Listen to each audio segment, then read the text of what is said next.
we are our first initial live stream as we are going to be talking about the San Francisco Giants tonight and what's going on down here in Scottsdale. I'm down here in Arizona, and I've been visiting camp every day, looking at the ball club and seeing how this season is going to go. We're looking at, I would say, a much more veteran ball club than the past year. Last year was a lot of guys that maybe weren't even major league ready that were up on the ball club. This year, I think it's going to be quite a bit different, as there's really major league baseball players at every position, and they've got some backups. So we're going to be getting some interviews that we'll be discussing. Been putting those out on the channel, be adding more every day. But today the Giants had a big victory, 8-6 over the Angels, as the bats kind of came alive in one of the innings. We had, looking here at the box score today, couple of guys had some big hits. Elliot Ramos came through with a nice 0-2 pitch where he hit a base hit, nice line drive into center field, which is big because Ramos has had trouble making contact, and actually to hit an 0-2 pitch with runners in scoring position was huge. So he did go 1 for 3. He's batting .333, obviously very, very early. But Casey Schmidt, another big knock, a double to the wall, knocked in a run. Blake Sable, another hit for Blake Sable, as he's batting .600 on the short spring here. Crawford got a hit. Couple of other guys that may not have heard of much, but Fitzgerald for Tyler Fitzgerald. He's a young player, shortstop. He was able to get a hit and drive in a couple today. So, but Logan Webb started today. So Logan went 2 innings, gave up 4 hits, but the key right now is just getting in the work, building up the arm strength for opening day. That's the main thing. Work on your pitches, not so much performance as come out of the healthy, get your arm strength built up. The one pitcher that the Giants are pretty high on, Keaton Winn, he's a guy that was protected in the Rule 5 draft, and talked to Patrick Bailey last week about Keaton Winn and his splitter. And I asked him, how is his splitter? Is it, have you ever caught Kevin Gausman in his splitter? And he said, oh yeah. I said, how's it compare? And he actually surprised me and said, it's pretty good. And then he corrected himself and said, it's better. So if he's got a better splitter than Kevin Gausman, that could be a real find for the Giants. The key will be having control of that splitter. If he can get that, if he can control that, keep it in the strike zone and just have it drop out of the strike zone at the last second, that's what makes a splitter very nasty. So I see the comment, Joshua Shaw says, heard Winn splitters nasty. Yeah. It appears that way, and according to Giants catcher Patrick Bailey, who's caught both Winn and Kevin Gausman, he says it's as good or better. So that's good news for the Giants as they look to really bring up this farm system. That's going to be the key to the Giants' success going forward is these young guys. And as I talk to a lot of these young guys, you know, it's exciting to get a chance to know them and hear from them and see how much passion they have. And, you know, these guys believe they're going to make it. So, and you're rooting for them. I mean, Von Brown, Casey Schmidt, Kyle Harrison, Elliot Ramos, talent. I mean, McRae, he's a guy that we'll be seeing this spring. Kyle Harrison, I believe, will be on the mound on Wednesday, and that's going to be fun to see him. So we've got, a lot of hope, I would say, for the future if these guys can produce. That's going to be the key. And in talking to Schmidt and Brown, these guys are hungry. Casey Schmidt looks like the real thing. I mean, Brandon Crawford was actually talking about him, that he looks different. He just looks like a ball player. He looks advanced. And, that's coming from the greatest shortstop in San Francisco Giants history. And in my opinion, one of the greatest shortstops fielding wise of all time in baseball. He's been amazing for the Giants. So for him to point out that Casey Schmidt is special, looks different, just looks like a real ball player, that's a lot of high praise there coming from the all-time great shortstop of the Giants, Brandon Crawford. So we're looking at Casey Schmidt. Isan Diaz is another guy I really like in camp. Talked to Isan the other day. I'll be posting that as well. Isan is a guy that can hit the ball with some authority. He looks like a real solid guy, athlete, very athletic. He's got some speed, not tremendous speed, but enough speed to, when he's on the bases to make you aware of him. But he's definitely, when you look at him, looks, like a really solid hitter, power, got some real pop, hit 23 home runs last year down in Sacramento. And that is a possibility we'll see Isan Diaz. Not sure if he'll make the 26-man roster or not, because the roster right now, as it looks, you're going to have first base. They're going to probably Lamont Wade. The infielders, you're probably looking at Wade and Jock Peterson, who'll be the DH, backup first baseman, along with Flores, who could play first, and J.D. Davis and David VR. But your second base, Estrada, shortstop, Crawford, third base, VR.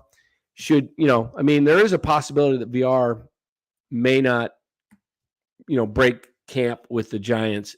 That would be a surprise, because the expectation is for him to be the starting third baseman, with guys like J.D. Davis and Wilmer Flores being backups. Even Estrada. The infields can be pretty flexible, but a lot of things can happen in spring. A lot of things. You could have injuries that could come up, and that opens a spot for maybe a guy like Diaz, or even Brett Wisely, who's on the 40-man roster, who they got in a trade with Tampa Bay. But your infield's pretty well set. Catching is interesting. Catching, it's a 4-horse race, according to manager Gabe Kapler. And those catchers are obviously Joey Bart, Austin Wynns from last year, and then newcomers, Roberto Perez, who was a Gold Glover with Cleveland, 2-time Gold Glover, and Blake Sabol, the Rule 5 draft pick. Blake Sabol, great guy. Got a chance to talk to him. Really rooting for him. He's got a great personality, and his bat is very, very solid. I love his swing. Nice, easy, compact, beautiful swing. Left-handed batter with some power. Hits the ball hard when he hits it. He sprays it all over.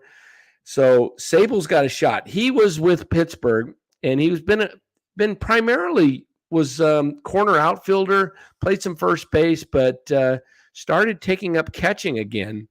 And the Giants made a trade. Cincinnati drafted Blake Sabol 4th in the Rule 5 pick. So he was the 4th player picked in the Rule 5.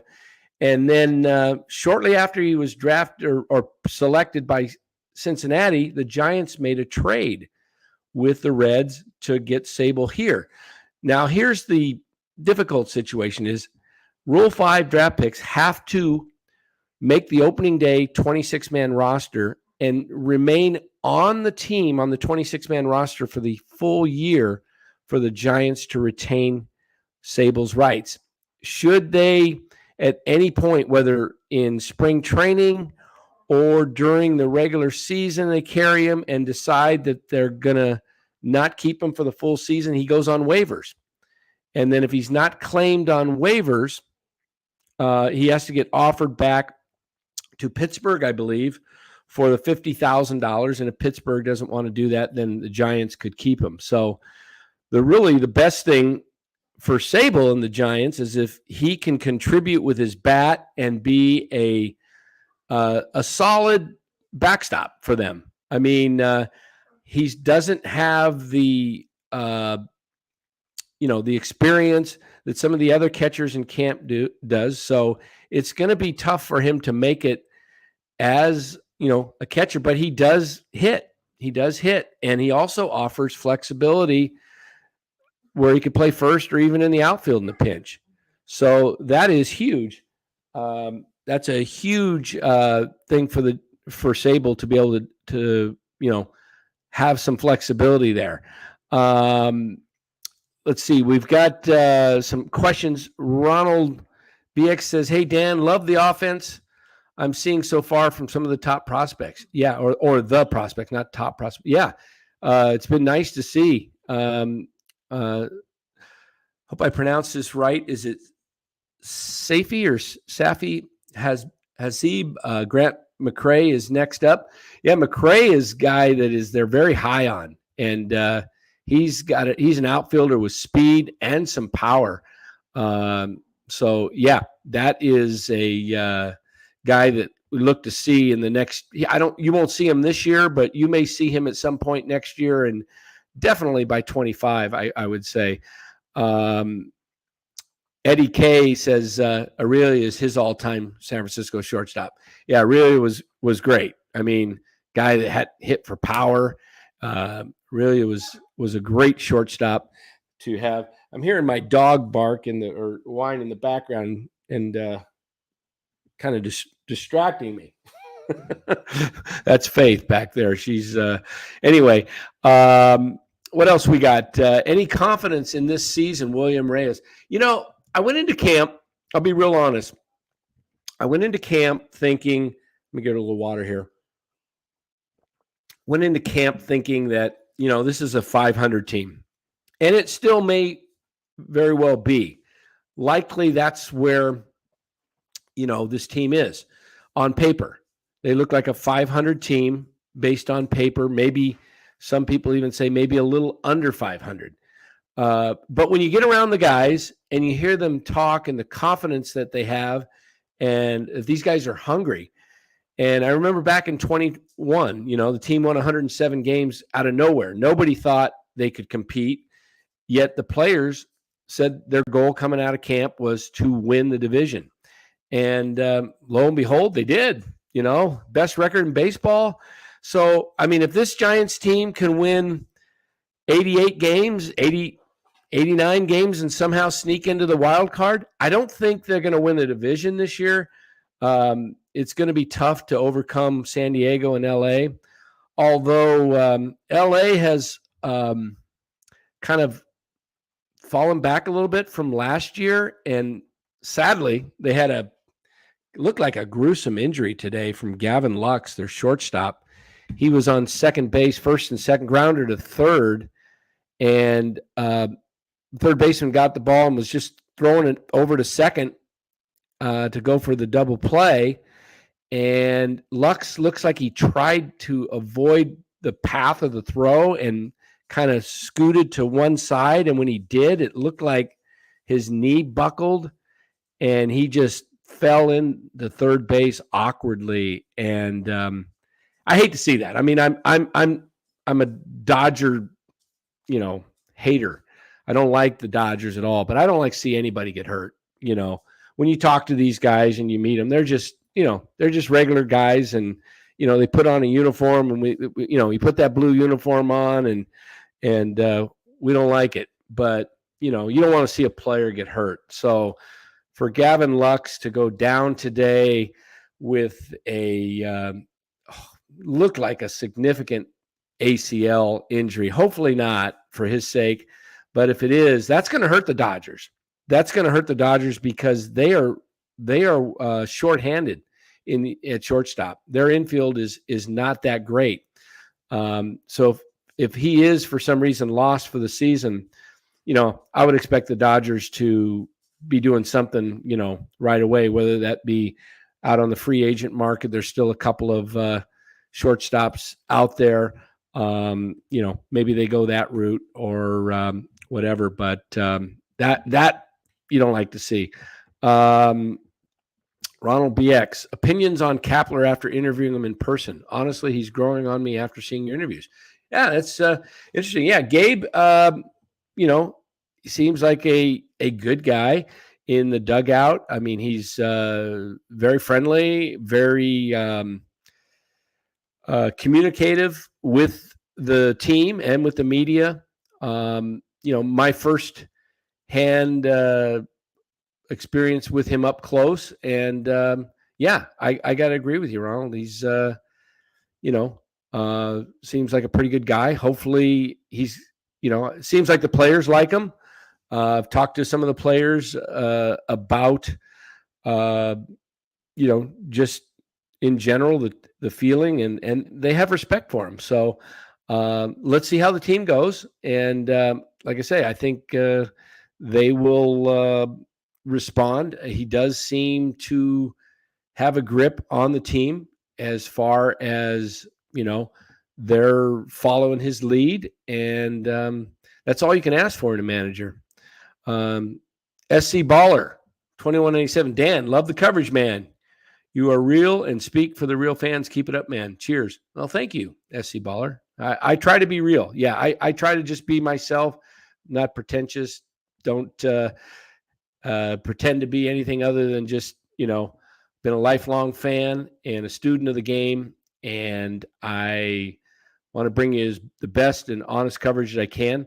I'll be showing you some interviews hopefully this week. I've got some great ones with Brandon Crawford and Sean Manaea, another one. Had some fun with the guys, and Elliot Ramos.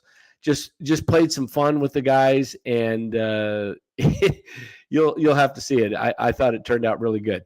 So what else we got? Dan, any young relievers in the system? Yeah, Keaton Wynn is a young reliever, and he is a guy that you will see at some point this year up with the big club because he's part of the 40-man roster. And whether that just be to give a guy, the Giants bullpen is tired and they need some guys up. There's one. Tristan Beck is another guy. He started opening game Saturday. Looked pretty good. Pitcher out of Stanford. 6'4", right-hander. Kind of a tall, lanky guy. 6'4", 165. But he's got some pretty good stuff. Also in the bullpen is Randy Rodriguez, a 23-year-old. He's another guy that they've put on the 40-man roster. So you've got some of those young pitchers that the Giants are always bringing up. Remember a few years ago, it was Camilo Duvall and, some of the other guys that they used and since have moved on. But I think your bullpen is pretty solid. Your bullpen is going to be from the left side. It's going to be Scott Alexander and Taylor Rogers. Trevor's in Florida. Taylor Rogers, Tyler's twin brother. So that's going to be your left-handers. Your right-handers to close the bullpen, you're going to have Brebbia and Duvall. So there's 4 relievers right there. They'll probably carry 7. Of the remaining 3, I'm thinking it's going to be Jacob Junis will be 1 for sure. So that's 5. And then let's see, I mentioned Alexander. Luke Jackson, he won't be ready until probably after the All-Star break is my guess. So they'll start out with, Cole Waits is a little behind schedule because he had a lat injury. So he got pushed back a couple weeks. So you're going to have, those main guys coming out of the bullpen that I just mentioned, plus one or two others. I don't think Sammy Long will break camp on the opening day roster for the Giants. He had an offseason injury, and Gabe was mentioning that his velocity is just not all the way back yet. So he's pitching, but not sure if he'll be ready to go with when the Giants break camp and head back east to play the Yankees. Romo 2001 says, so is Wynn projected to be a pen arm and not a potential rotation guy in the future? I'm not sure, Romo. I think right now he's definitely a pen guy. Pretty sure of that. In fact, let me see if I can bring in, you know what? I might have Romo join us here. We're going to go just another, we won't go past 10 o'clock tonight. It'll just be a quick one, but let me see if I can get Romo to join us in the green room just to give us a perspective from what he's been following. So I just sent you a link there, Eric. So, Wynn struck out Ohtani today. Exactly. Yeah, that was nice. I'll be out there tomorrow. Tomorrow's game is at Scottsdale, and I believe I can't even remember the schedule who they're playing tomorrow. Let me see. Just looking at this here. Yeah, they play the Padres. Okay, so the next two games are at Scottsdale. So they got the Padres and then the D-backs on Wednesday. Friday, they've got a split squad. They're at Scottsdale for a split squad game against Colorado, and then they're out in Texas playing the Rangers, which is in Scottsdale, Arizona, Surprise, Arizona, which is only 20 minutes or so from where I live. I'd love to go catch them. If I can get to the ballpark in Surprise to see Texas, I'd love to get a shot to talk to Bochy, see if we can get that done.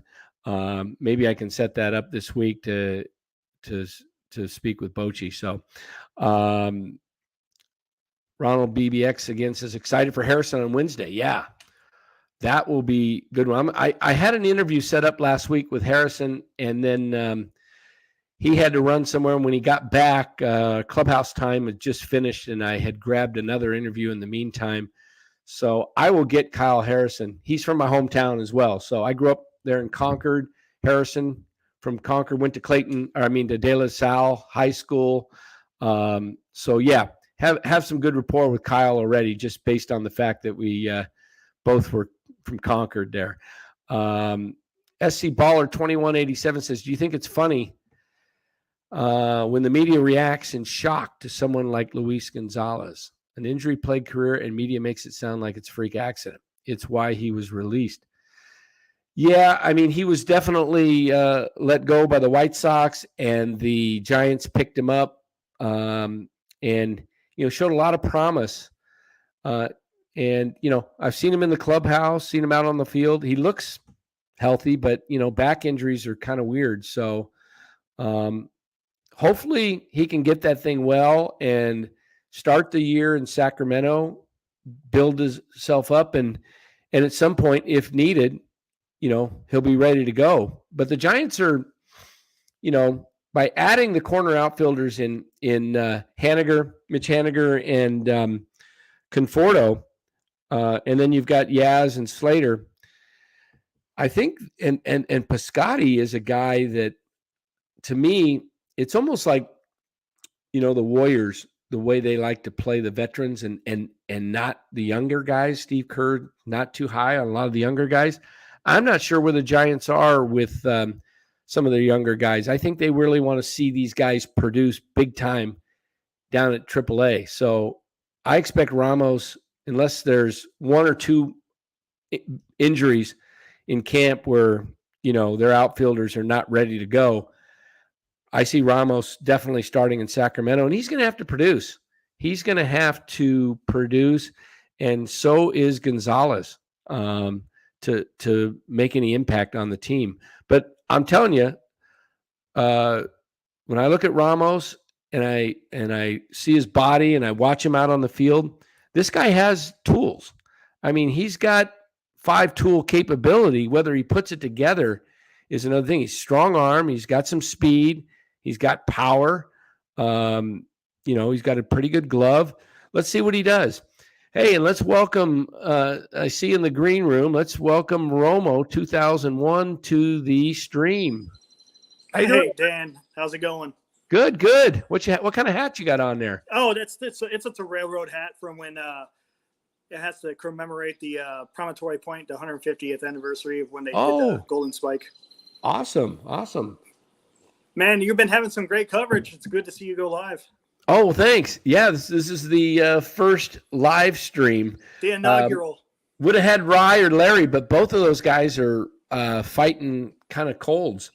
Rye was down here for 4 or 5 days. We went to, Giants camp, got some stuff done.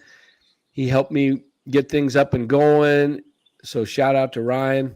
But he kind of, as he got home late last night, and then this morning he woke up, kind of had a fever, he said, wasn't feeling that great. And then, well, the weather's been horrible over here. It's been cold.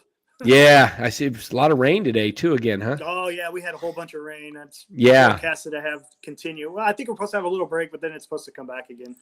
But the cold, that's the crazy. I mean, you got snow all over the place in the Altamont and Mount Diablo. It's pretty intense seeing That's crazy. Yeah. That's crazy. Yeah. So Larry's still fighting a cold. In fact, he was supposed to be on the game today, and I think he had to call in sick. You get one of those head colds. I had it 2 weeks ago.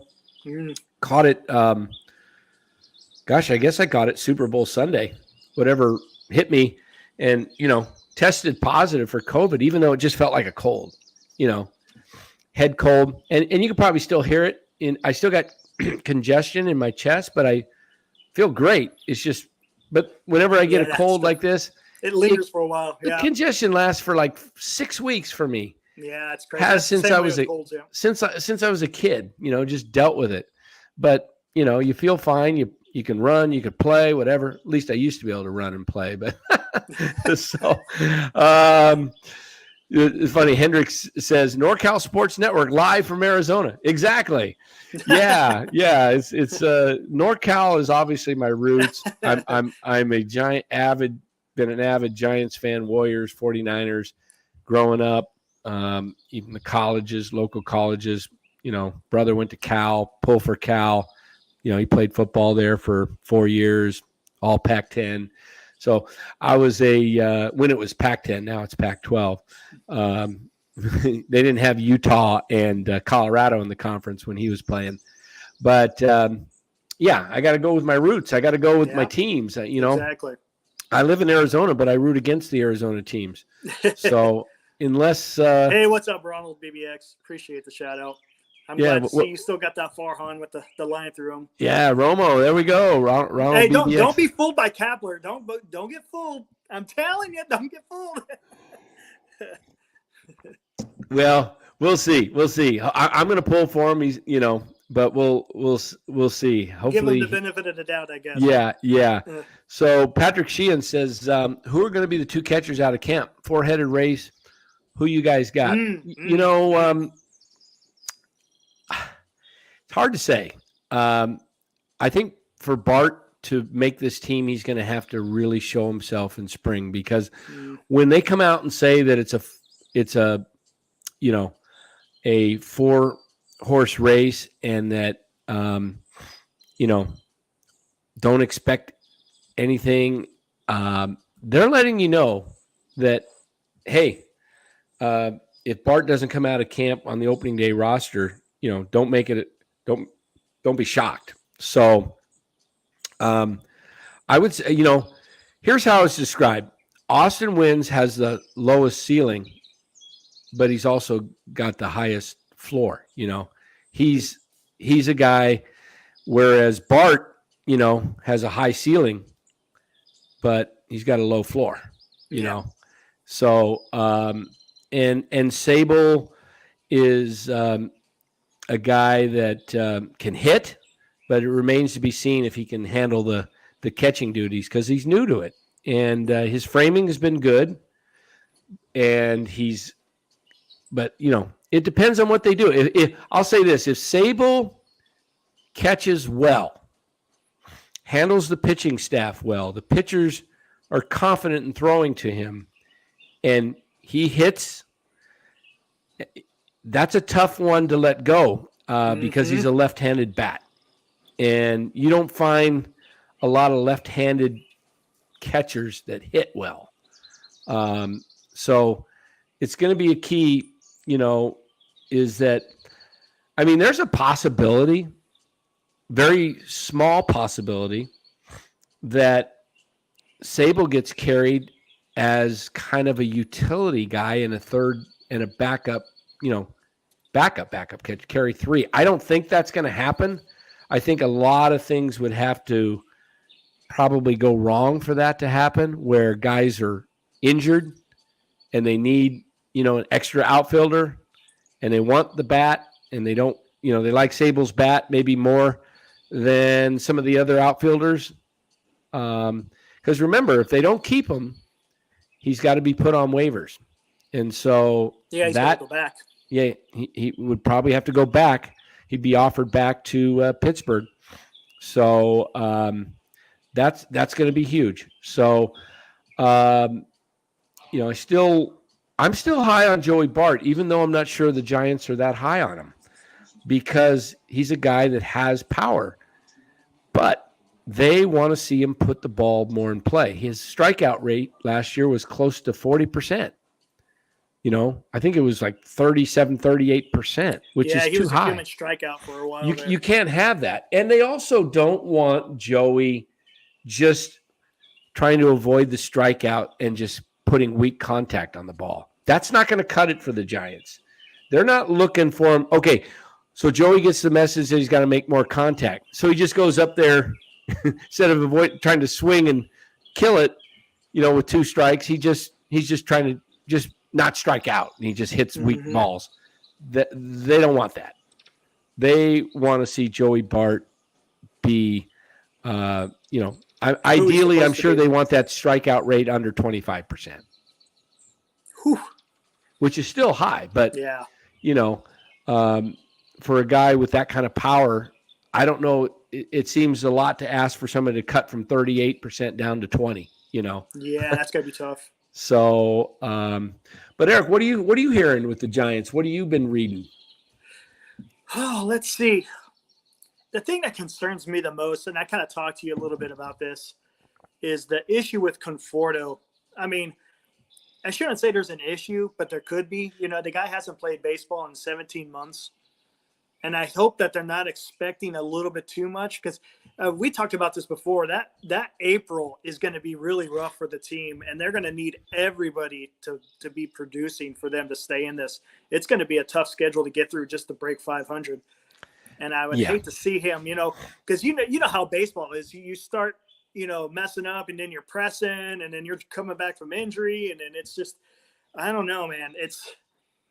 I think he's a good pickup. Don't get me wrong, because he's got the history of being a good ball player. But when you're coming back from an injury like that, not everybody's like Buster Posey, where you could come back from an injury. And even he wasn't out that long. He just missed that one, basically 2011 from May on, but then he was back in 2012.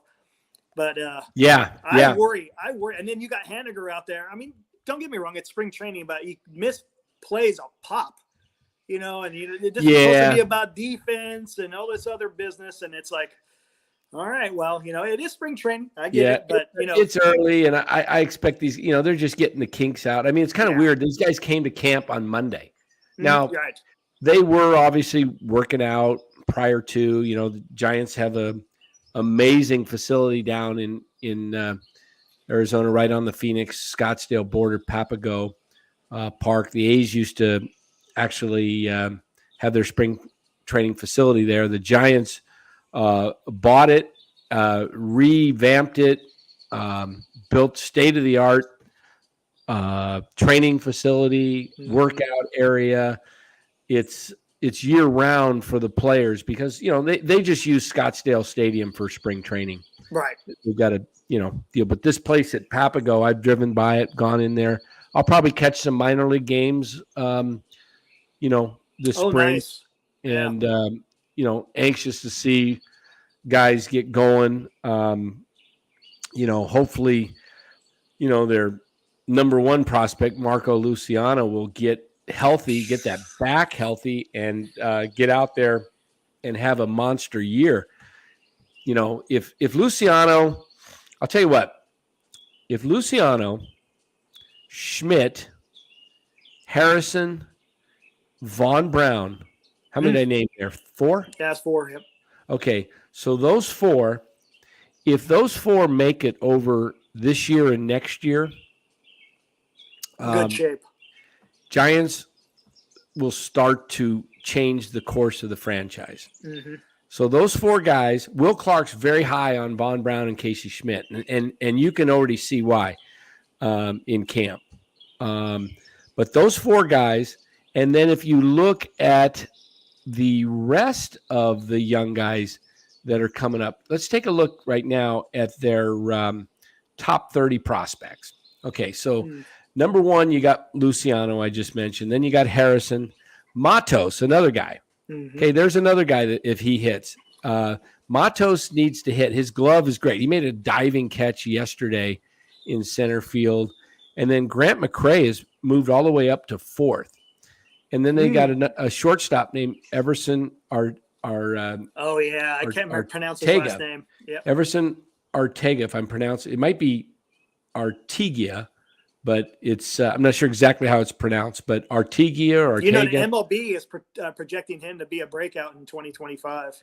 Yeah. See, I see him 2025. I see Schmidt sometime this year, definitely by 24 at the latest. Luciano, I see him next year at the latest if he stays healthy. Right. If he has a healthy year. Okay. And then you've got Harrison some point this year. Matos could be a guy next year as well. And don't sleep on Ramos. He's only 23. Right. Yep. That's right. Ramos, even though he's fallen all the way down to 18th on the prospect list, he's a guy that still has tools. Mm-hmm. Okay, so you got those guys, and then you got Vaughn Brown.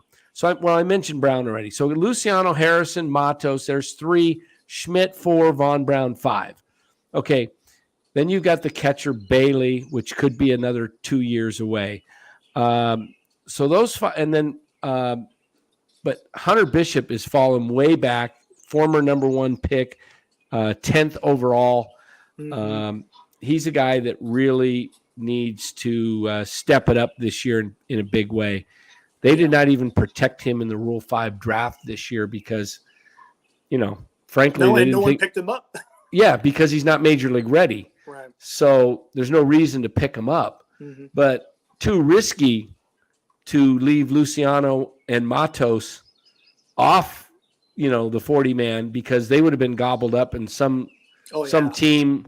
Whether it be like the Reds or the A's or the Nationals, they'd carry him the full year and it'd be a steal, because they're going nowhere. So, but the fact that nobody picked up Hunter Bishop is kind of telling right now. I mean, this guy came out of the draft with some people thought had the highest upside in the draft. I mean, super talented. Left-handed power hitter, kind of like a Cody Bellinger almost, speed in center field, can move. So, yeah, that's the Giants really need to have 1 or 2 prospects hit this year and a couple more next year. So that's the key, because if you can turn over 2 guys a year onto your big league roster from your minor system. Mm-hmm. Now you're beginning to cook with some gas. Yeah. I mean, think about the Giants from 2000, let's call it 2007, 2008, when everything, you had first was Matt Cain. Mm-hmm. Okay. And then it was Lincecum right after that. And then Mad Bum. Okay. Yep. 3 pitchers that, carried them to, 2 of the 3. I mean, the first 2 World Series titles. And then you also had Buster Posey come up in 2010. Prior to that, did Pablo Sandoval. Pablo came up in 2009, I believe, right? I think so, yeah. Yeah. And then you had Crawford right after that. And then you had Panic for a couple of years. And you had some other, you had pitching. You had the pitching was you had Sergio Romo. He was a Sergio Romo, and then you had Brian Wilson. And then you mix that in with some great trades, bringing in Javi Lopez and Affeldt, and then you add some of the outfielders, and Hunter Pence and Cody Ross. Yeah, you fill in that way. So that's the thing, but you can't fill in the entire roster and expect to have any continuity or maintain a winning culture because, I mean, think of it this year. Let's say that Conforto and Haniger have pretty big years. Well, they're probably going to be gone. Walk. Yeah, exactly. Yeah, they'll walk. Yeah, because they've got opt out. So what you really ideally hope for is that they have good years, but not like 40 homer, 30 plus homer, but that they have good years and the Giants somehow, good enough to make it as a wild card and they come back next year, because they want to improve on this year. That would be your ideal. Or your next ideal is they do have great years and Farhan doesn't let them get to free agency and gives them a couple more years. Right. So, we saw that he didn't do that with Rodon. Nope. And, I was one crying out there in the wilderness. It felt like, trade Rodon. You're not gonna get into the playoffs, especially when they started the second half right after the All-Star break, 0-7. 0-6, 0-7, and they were like they had still had 1 day left to trade him, and they had the Dodgers for 2 more games. Yeah, and it was like they're going to probably get swept. I mean, that was the time they had Dixon Machado at shortstop because they had no shorts. Crawford was out. And so it was like, there's no way you're going to win a game. You just go ahead and trade Rodon and get a top prospect. Yep. Yeah. So they didn't do that. And, I thought maybe they could have, but who knows? Who knows what really was offered? I don't know. But, they got a compensatory pick. They'll get somebody. Who knows if that turns into anybody, for Rodon. Chances are when you get one of those picks in the 60s, mid 60s, they're probably – it's a long shot. It's a long shot. So to me, it would have been better to try and trade with someone like the Yankees for, below who the Yankees – imagine if the Yankees had Rodon last year in the playoffs. Oh, they probably would have.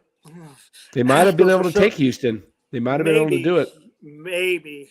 Houston was so strong last year. Yeah. And now look what they got. Now they got Abreu at first. Yeah. And they still got the same pitching. So, I mean, they're not hurting there. Yeah. So, I'll be covering the Giants, all spring long. And then when the season starts and they move up to San Francisco, I'll be there too. Nice. I don't know how often I will be there. I would love to be able to just camp out and get out of Dodge here because it's hotter than Hades, as you know. Do what everyone else does in San Francisco. Just pitch a tent somewhere and you're good to go. Pitch a tent, huh? Just become one of the homeless. I'm sure my wife would love that. Yeah. Hey, look at that underpass. That should be good. So, yeah. So, but Eric Roscoe says Schmidt making the active roster. I doubt it. I doubt it. He's making a push. but he can play. But they're going to give him AAA. He barely got to AAA last year. But it wouldn't shock me if he goes down to AAA and kills it after 2 months that he comes up. Yeah. Yeah. I mean, he's getting a lot of accolades already by people, by players, not coaches, but players. You know, you got Crawford who's saying, hey, he's a step above. I know FP, he had a nice tweet talking about, you know, this guy's special. So it's going to be interesting. Yeah, definitely for sure. So it's going to be you know, it probably is honestly better for him to go to AAA. Remember Arroyo when he was like tearing up Christian AAA? Arroyo? Yeah, you don't want to bring him up too soon. But honestly, he was killing AAA, but then he got to the big club and it wasn't. Yeah, and you know, we've seen guys tear up spring before. I mean, Joey Bart's had a couple of big springs, and you know, just hasn't cut it. The thing is you know, you get up to the big leagues and they start learning your weaknesses, and then they start exploiting that. It's, you know, you got to make adjustments. You're better off just continuing your development path in AAA. Get your bats, get everything out of the way, because, you know, I mean, Casey Schmidt is a guy that if he can come up here to the majors when he makes it and give you 20 plus homers and hit you 250 and play Gold Glove defense, you're in good shape. Yeah, you are. Yeah. Yep. You're not looking for a guy to, you know, hit 295, 30 homers, drive in 100, and, you know, not likely. Right. But if he does, you know, he can build on that as he gets older. But, you know, with the shift being gone and you're going to see guys' batting averages climb this year, especially from the left side. You're definitely going to see a lot more action on the pad. That's going to be exciting. I'm really looking forward to that. Yeah, it's going to be good. I mean, this time of year, you know, everybody's in the pennant race. Oh yeah, everybody's excited. You know, you're 0-0. You're tied for first, and let's go back to that. Yeah, let's go back to that schedule because you were talking about it a little earlier. Yeah. And this first 31 games is really brutal because they start off with 3 in New York. They open up Thursday, March 30th, 10:05 start our time out here. I think it'll even be same. I think in Arizona, isn't daylight savings in March? Yeah, it is. Yeah. Yeah. So we'll be on the same clock because we don't change here in Arizona. So you guys will move up an hour and be on the same time as Arizona. So 10:05 start. Then they got Friday off. So they'll face Garrett Cole most likely opening day. Then get a day off, and then Rodon on Saturday. Pike Cortez, 1:05 start, and then Yankees on Sunday. Then they go to Chicago for a Monday game, and then they got Tuesday off. So you look at the first 4 games. After the 5th game, they'll have had 2 days off. So that's pretty good for the rotation. Mm-hmm. You can actually kind of use your bullpen if needed, you know, and not tire it out. And then because Giants got 6 starters, I mean, I'll have to check tomorrow and see what DeScalfani looks like as far as see if I can get a word with him how his ankle feels and how he's trending for opening day. So 3 in New York. 3 in Chicago, face the White Sox. Come home, opening day, home, April 7th, Kansas City. Mm-hmm. So they got 3 against the Royals. Not an ideal draw for opening up the season, you know, as far as attendance goes. Would have been preferred to be the Dodgers, but then they face the Dodgers the next 3, Monday through Wednesday. I'm surprised that Major League Baseball didn't actually give them the Dodgers for opening day weekend, because, you know, that would have, you know, got the fans out there. It would have helped. Yeah, it would have helped, you know, Oracle. Okay, so they got the Yankees for 3, White Sox for 3, Kansas City for 3, then the Dodgers for 3. So the first 12 games, if they're anywhere near 500, that's good. That's good. You know, if they're 5-7, 6-6, you can live with that. Mm-hmm. Okay, but if they're, 3-9, Oh boy. Even 4-8, it's kind of tough because then you got to go on the road again. Right. You got Detroit for 3, which should be able to win 2 or 3 in Detroit, but then they go to Florida, to Miami. And that's always tough. Always tough. So you got 3 in Detroit, 3 in Miami with no days off. Well, you got a day off between LA and Detroit. So you've played 18 now. Okay. You've played 18. You've had 12 on the road, 6 at home. After 18, you want to be at least 8-10. Mm-hmm. Okay. You want to be 8-10, 9-9, 10-8. Ideal, would be. I mean, ideal obviously is, better than that. 15-3. But as far as that month is concerned, but 10-8 would be nice. This is a tough stretch. Then they come home for 4 against the Mets, and then followed up by 4 against the Cardinals. That's going to be really tough. Okay, right there. Now you're 26 games into the season. Okay, you've got an 8-game homestand, 2 4-game series. So you've played 26. You want to be, because now you're going on the road. You got 2 in Mexico City against the Padres, and then 3 in Houston. So that's your first 31 games. So before you go to Mexico City, you played 26 games. You're going to play 5 tough games against World Series, caliber teams. Yeah. Padres. And so that's a tough 5-game series. You want to go into that series after 26 games. You'd like to be 14-12 so that, if you go to San Diego and Houston and you win only one of those 5, you're 15-16. Right. But this is where I'm saying this is the toughest road because that's, if I look at those series, let's see, 1, 2, 3, 4, 5, 6, 7, 8, 9, 10 series. Okay. Out of those 10 series, 1, 2, 3, 4, 5, 6 of the 10, 60% were playoff teams last year. Mm-hmm. Okay, one won it all. Okay, so the tough thing is with this new balanced schedule, Eric. It's kind of weird, isn't it? The travel gets really weird for the Giants because they're going to travel a lot more. Because they're going to play in so many more places. Exactly.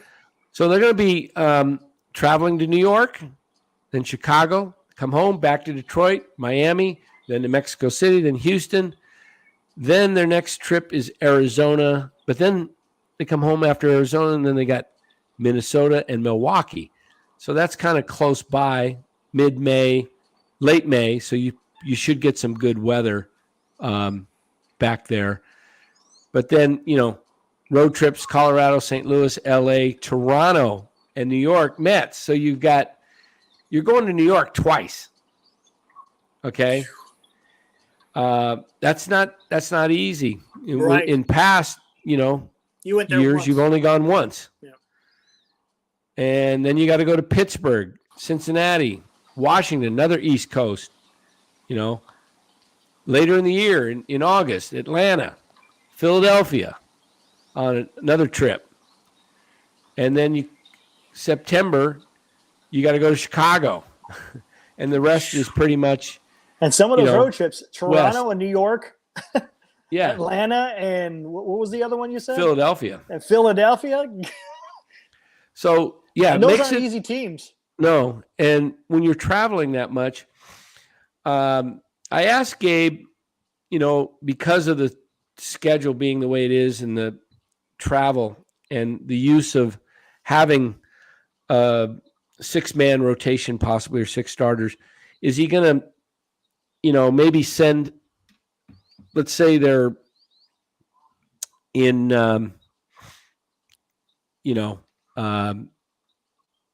Toronto, and then they go to the Mets. Maybe instead of sending that pitcher that's not going to pitch in that series, but it's going to pitch in New York, maybe you send one or two starters to New York and don't take them through Toronto and customs and gotcha and get their rest. And he says, yeah, they're going to be looking at that kind of stuff because they're going to look at the physicality, the science of, what guys need to get, more rest so they're not, because that travel can really it can play some havoc. Yeah, and if you're not going to pitch anyway, why go? Yep. I mean, go get your rest in the next city, be ready to go, and so we'll see how things go. But overall, this team has the potential, in my view, they have potential to be good. They also have the potential, if things don't go well health-wise, to be, Yeah, it's that poor. health. Yeah, you've said that all along. It's going to be health is going to be critical. Yeah. Health is going to be critical. They've got to stay healthy, and guys that, injuries are going to happen, but you just hope they're not extended injuries and that they have the depth to overcome it. JD Davis is a guy that really, if you look at it, he's a guy that hit the ball hard last year. He had a decent hard hit rate. Yeah, it was like over 95 miles per hour. Like he was like in the top part of the league. Yeah, he hard was up to there. hit balls. And he's a guy that, if you look at it on the roster, not counting pitchers, he's toward the back end of the roster. 22 to 23, in that 24. I mean, he's a guy right. and to me, that's an improvement over last year. I will say this, that was one of the better Farhan trades. The JD Davis trade. Yeah. Getting JD Davis and Zappucki and a couple other guys. They got 4 guys out of that. And, Ruff was, really good, giant and everything, but, Davis gives you a good bat and also more, another infield and guy and Ruff. I just hope he gets playing time. That infield's kind of getting crowded. I asked Gabe that if there was going to be a problem with that. I said, are you going to have an issue being that you got, really a lot of right-handed guys that are interchangeable in VR and Davis and Flores and, finding enough at bats for them. And he said, no, not at all. These guys will get, moved around. They'll get their bats. Sometimes guys will get, come up in the 5th inning, pinch hit, and then they'll be in the lineup the rest of the game. So, I mean, it'll be interesting to see where they go. But hey, Gilbert has a good quote in there, or a good chat saying any chance Davis and Villar will take their reps in the outfield. I really don't want to see that. I mean, we saw that enough last year, where we had, Mercedes out in left field and I hope, are they still planning on putting Estrada out in center field, or? I don't know if that's going to happen. I haven't seen it yet. I did see him taking some fly balls early on once, but I get what he's saying though. I think he just wants their bat in the lineup, which I can understand.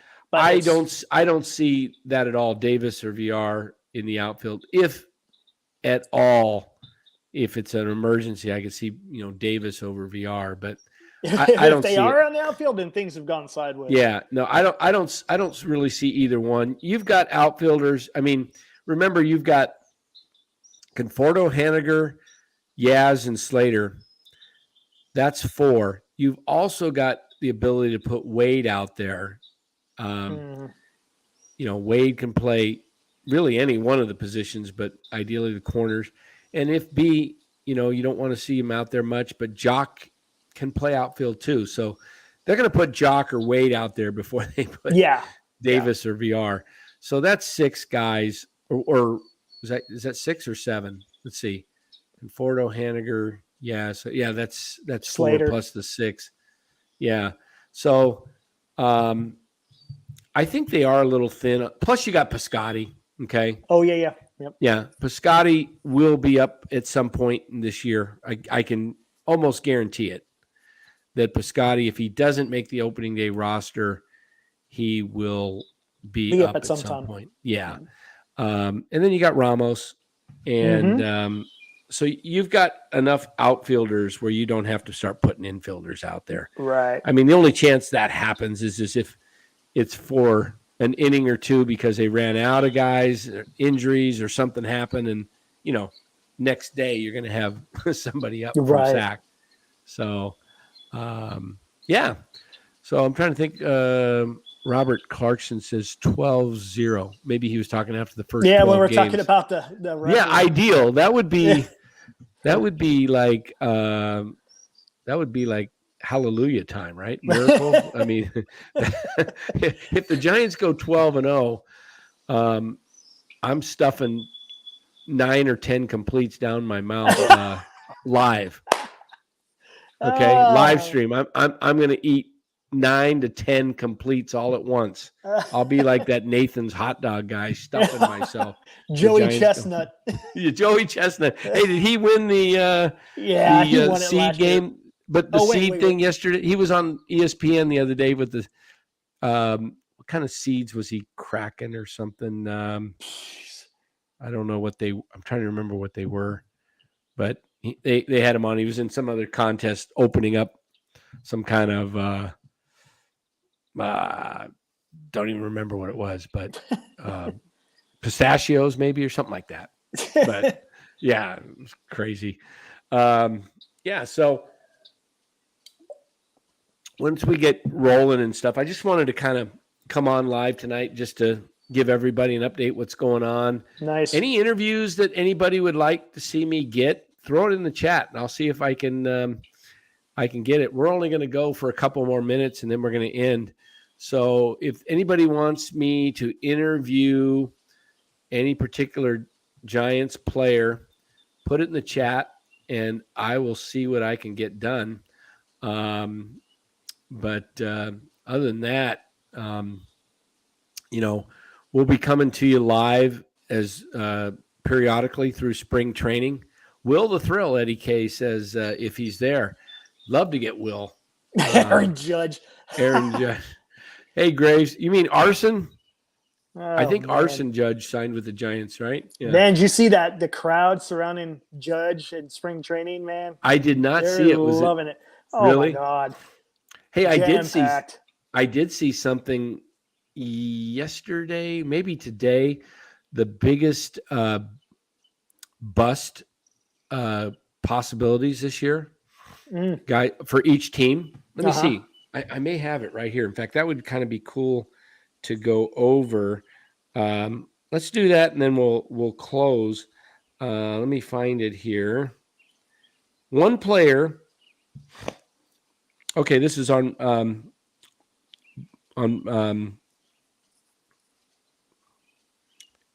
is this on Barstool, I think, or anyway, one player from each major league team. Will Wilson, Gilbert says. Yeah, if I see Will Wilson, haven't seen him, his locker. So I know they have 2 lockers, one upstairs and one downstairs. So some of the guys that are, maybe not expected to be up on the big club are downstairs. So, but this is interesting. Let's see if we can guess any of these. One player from each major league team with the biggest bust potential for 2023. Okay, so we'll start off in the American League East with the Orioles. Clenono Perez, left-handed pitcher. Red Sox, they list Justin Turner. Ooh. Interesting. Yankees, who do you think they picked? Did they pick Aaron Judge? They did. Wow. Yeah, don't misinterpret this as some sort of bold prediction that Judge will have a disastrous 23 campaign, but after posting one of the best hitting seasons of all time and then signing a $360 million contract, the potential for a bust year is off the charts. Judge could have a well above average season on par with what he accomplished in 21, 287, 373, 544 with 39 home runs and it would still feel like a letdown after he How's smashed that a 62 homers. letdown? Come on, man. After hitting 62 homers, though. But, yeah, you know what?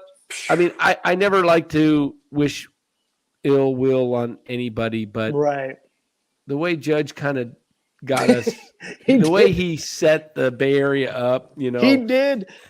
He did. I mean, he had NBC Sports Area in his hip pocket too. Yeah, and he had all the people out there in what town was that again? I've since forgotten it. We all knew about it. Where'd he come from again? Linden. Linden, that's right. Yeah. See how fast we all knew Linden's. 3-4 months ago, we're all over Linden. 95-7 a game. They were out there. They were out there camping out. But I mean, he had it all. These people, childhood friends saying he's coming home and everything. So, they probably got paid off too. They probably each got $500,000. I don't know. Who knows? Anyway, I'd like to see Judge hit about 250, 23 homers, drive in 82 runs, and just start getting booed. Oh, I see what you're saying. I don't think he's going to hit 250. That guy has an eye. That last year, man, he had a really good interpretation of the strike zone. Let's skip through some of these teams. The Blue Jays, they picked Dalton Varsho. Interesting. Really? Mm-hmm. Oh. Expectations from a trade. American League Central. Oh, White Sox pitcher Dylan Cease. Yeah, because he had a big year. Yeah, he had a big year. Tigers outfielder Riley Green. Yeah, he had a good rookie year. Yeah, he did. I'm going to skip. Oh, Twins. Who do you think they picked? Correa, probably because of the contract. Absolutely. Yep. Yeah. Wow. Yeah. And let me guess, for Padres, it's probably going to be. Let me get to that. Let's see. I'm going to skip some of these teams. To the NL West. Let's go. Rangers left-handed pitcher Martin Perez. National League East. Anybody significant? Not really. Nobody significant. National League Central Cubs. Who do you think the Cubs they picked? Swanson. No. It can't be Bellinger because he can only place he can go is up. They picked Bellinger. Yeah. What? That kind of doesn't make any sense. The guy's been awful the last 2 years, so. Yeah. That's interesting. Let's see. Bay Area Music Lens is picking DeSclafani when we get to the Giants. Let's see who they pick. Pirates, nobody. Cardinals, interesting. Adam Wainwright. Okay, National the guy's League 40-something years old. Interesting. Arizona Diamondbacks. Our old friend. Yeah. Who did they pick? Oh, probably what, Merrill Kelly? No, they picked the ex-Giant. Oh, Longo. They picked Longo. The good news for the Diamondbacks is that Longoria isn't their only option at third base, nor was it an expensive risk to bring in the 37. No, it wasn't very expensive. Yeah. $4 million. When he was on the field, he did good. Yeah, but the guy never stayed on the field, and that was the problem. Ooh, the Padres, that makes sense. Bogarts. Yeah. Oh, yeah. You can guess the Giants. Eric. Let me guess, Webb? No. Think Peterson. about it. You've been talking about it a lot. Conforto? Yeah. Yeah. After whiffing on the Aaron Judge negotiations, then backing out of the Carlos Correa deal, San Francisco's big offseason move was a 1-year, $18 million plus a 1-year option for 24 with Conforto, similar to the deal it struck with Carlos Rodon last year, but at least Rodon arrived in the Bay Area fresh off a fantastic season with the White Sox. Conforto didn't even play last year because of a shoulder injury, and he struggled in 21 with a career worst 384 slugging percentage. Yee. But he's only 30. So yeah, he's young. So sometimes an injury takes a while to come back from. I'm actually glad he sat out last year and rehabbed it all year, because Cody Bellinger, after he hurt himself in the fake 2020 World Series, he came back after having off-season surgery and then just developed horrible habits. Right. Because if you're not right physically, you're gonna adjust to a little bit, and those adjustments and it won't be sound. Yeah. So anyway, that's about all we have tonight. And nice. But we'll come back. Check. Hit the like and subscribe button if you would, please. That like and subscribe button is going to grow the channel, grow the algorithms with YouTube. It's just a matter of building it up. Right now, I don't even know where we're at. We're like at 100 and I think 120, something 18, something like that. But hit that if you're in the chat first time or just watching. Go ahead and hit the like and subscribe button. Every time we go live, you'll get notified if you hit the notification bell. I'm going to have other guests on as well. I'm going to be covering some March Madness for those guys who like some basketball. We'll have some college basketball coaches on. We will get some scouts. We may even get some NBA guys as well. We'll be covering the Giants. Of course, you'll see me over on the Krug Show. Still, I'll be on there. I'll have Larry on here when he's feeling better and get his take on a lot of this. And it's cuckoo time. What's going on? Oh yeah, my cuckoo clock's on. I got to keep adjusting that. Is that supposed to go off at 10:15 or? No, it's supposed to go off at 10. It's way. Oh, slow. it's 10:13 or 9:13. Yeah, 10:13. Yeah, I'm looking at. So we'll be having some guests. I'm going to even see if I can line up some Giant players to come on here for 5-10 minutes. Take some questions from the fans or something like that. That would be pretty cool. Yeah. So, but anyway, appreciate you guys coming on tonight and joining us. And we will be back later in the week. Be checking the channel for some updates. I'll be adding some interviews. Did I show you the preview of the one with Crawford, Eric? Yeah. You showed me the one, with Crawford. That's really good. The same type of questions that you're asking Manaea and Ramos and Ramos, and I'll get to more, but yeah. So, but anyway, it's been great to be on and get our, kind of our pilot down first show live stream. Yeah, and, well. So, but again, thanks everybody for joining in. Hit that like and subscribe button again. Robert, thank you very much. It's a great show. Thank you. Turn on the notifications, PK Toad says, and Val Ramos says, great show, Dan. Thank you. And what do we got? Pasquale Rules rocks. Yeah, we need some Hey Pasquale on here. Yeah, I should put that on there, huh? Put a little Pasquale on here since that's my take, isn't it? Yeah. So anyway, as I said, be looking for the ads to some interviews. I'll upload those on the channel, and we'll be back later in the week. And until then, thanks very much. And we don't have all of our stuff on yet, our clothes, so we're just going to use our intro to our way out. But thanks again, everybody. Have a good night. Take it easy.